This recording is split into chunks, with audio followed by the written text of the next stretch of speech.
Hello student, स्वागत है आपका इस मेरे यूट्यूब चैनल पे। कैसे हैं आप लोग? बहुत अच्छे से होंगे।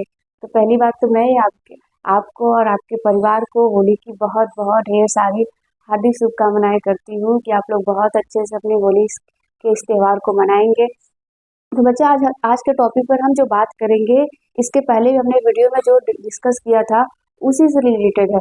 बस ये थोड़ा सा अलग इसलिए है क्योंकि इसमें हम ये डिस्कस करेंगे कि जो बच्चे 10वीं के बाद आर्ट्स लेंगे या 12th के बाद आर्ट्स लेंगे, उनके लिए क्या क्या अपॉर्चुनिटीज हो सकती है, वो लाइफ में इसके आगे क्या क्या कर सकते हैं, इसके बारे में हम बहुत अच्छे से डिस्कस करेंगे।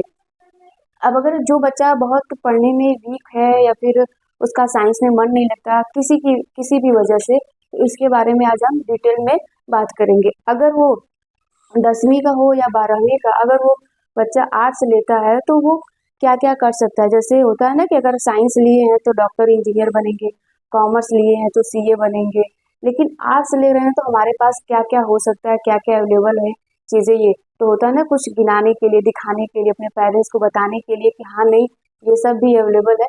पहले ऐसा नहीं था। पहले ऐसा था कि बीए अगर कर लेते थे, आर्ट्स कर लेते थे, आर्ट्स से रिलेटेड कुछ भी हम कर लेते थे, तो हमारे पास अवेलेबल बहुत ज़्यादा स्कोप नहीं थे। लेकिन अब क्या है कि अब हमारे पास बहुत ज़्यादा से ज़्यादा स्कोप है। तो आज हम जो बात करेंगे वो आर्ट्स से रिलेटेड रहेगा। तो पहला जो होता है कि यूपीएससी, है ना। तो अब यूपीएससी आ गया तो माइंड में ये भी चलेगा कि एक तो पहली बात हो रही है कि हम बहुत कमज़ोर हैं, वीक हैं पढ़ने में, और दूसरी बात ये है कि यूपीएससी निकल ले। अगर जो पढ़ने में अच्छा होगा वो इसको भी कर सकता है, वो चाहे साइंस का हो या कॉमर्स का हो या आर्ट्स का, कोई भी बच्चा वो कर सकता है। फिर दूसरी बात आती है कि हम बीए एलएलबी कर सकते हैं, वकील बन सकते हैं, है ना। इसके बाद फिर आते हैं बीसीए भी हम लोग कर सकते हैं जो कंप्यूटर से रिलेटेड है।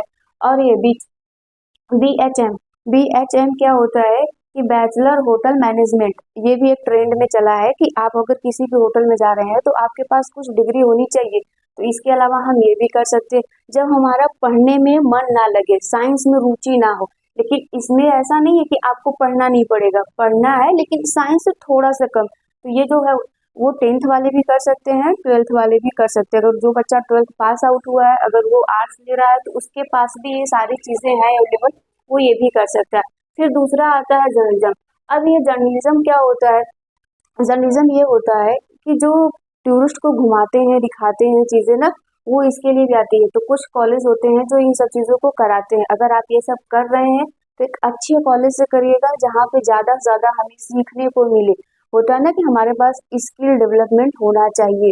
तो यही है कि ये अगर बच्चे कर रहे हैं तो इनके पास स्किल आएगी और इससे वो पैसा भी कमा सकते हैं, एक अच्छी लाइफ को भी जी सकते हैं। ठीक है। फिर उसके बाद आएगा कि वो बीएड कर सकते हैं। बीएड अगर करेंगे तो वो टीचर बनेंगे, टीचिंग लाइन में जाएंगे। फिर आएगा बीएफए। बीएफए इसके पहले भी हमने बात किया था, जो पहला इसके नेक्स्ट जो हमारा पिछला वीडियो था उसमें हमने कहा था ना फाइन आर्ट्स होता है।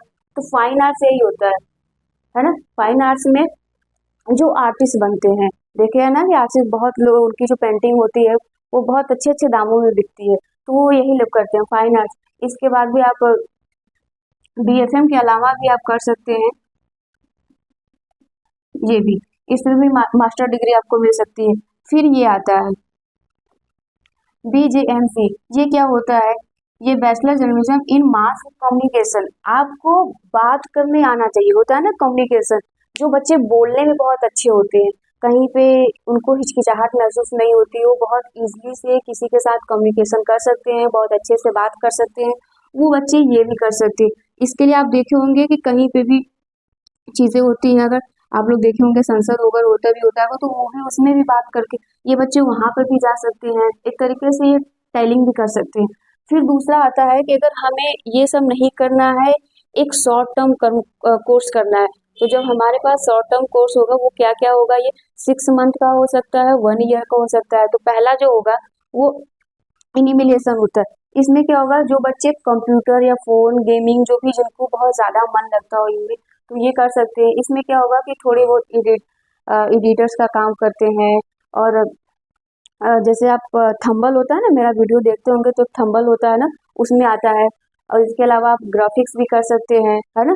फिर यहाँ पे आएगा वेब डिजाइनिंग। वेब डिजाइनिंग भी आप लोग जानते हो कैसे होता है। साइबर सिक्योरिटी भी ये सब जानते हो। ये सारी चीजें जो हमारे पास अवेलेबल है, ये कंप्यूटर से रिलेटेड है, अगर आप ये कर सकते हो। अगर जो बच्चे स्पोर्ट में बहुत अच्छे हैं, जिनको खेलना कूदना दौड़ना भागना बहुत पसंद होगा, वो स्पोर्ट में भी जा सकते हैं।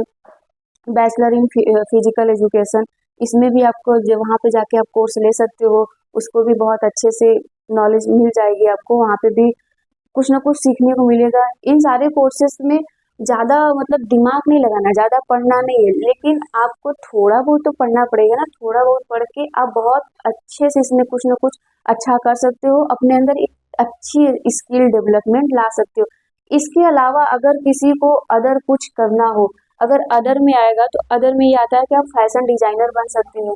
स्पेशली जो लड़कियां होती हैं उनका मन इसी में लगता है कि वो कुछ ना कुछ ऐसा सीखे जो फैशन से रिलेटेड हो, तो वो फैशन डिजाइनर बन सकते हैं। कॉस्मेटोलॉजी बन सकते हैं, मतलब कि जो कॉस्मेट वाली चीज़ें आती हैं वो कर सकते हैं। ज्वेलरी डिजाइनर बन सकते हैं। ये सारी चीज़ें आती हैं हमारी इसके अंदर। तो हमने ये डिस्कस कर लिया कि जो हमारे आर्ट्स बच्चे लेंगे वो आगे क्या क्या कर सकते हैं। तो ये हमारे पास बहुत सारे अवेलेबल चीज़ें हैं। आप यहाँ से बहुत कुछ सीख सकते हैं, बहुत कुछ अच्छे से कर सकते हैं। और आपको होली की ढेर ढेर सारी शुभकामनाएं हैं। आप बहुत अच्छे से पढ़िएगा, एकदम मन लगा कर पढ़िएगा, चिंता करिएगा बिल्कुल भी नहीं। आप जो भी सब्जेक्ट ले रहे हो उसमें बहुत अच्छे से आप परफॉर्म कर सकते हैं। आप कमेंट में हमें ज़रूर बताइएगा। अगर किसी पर्टिकुलर एक सब्जेक्ट से रिलेटेड आपको पूरी जानकारी चाहिए तो वो जानकारी हम आपको ज़रूर देंगे। Thank you.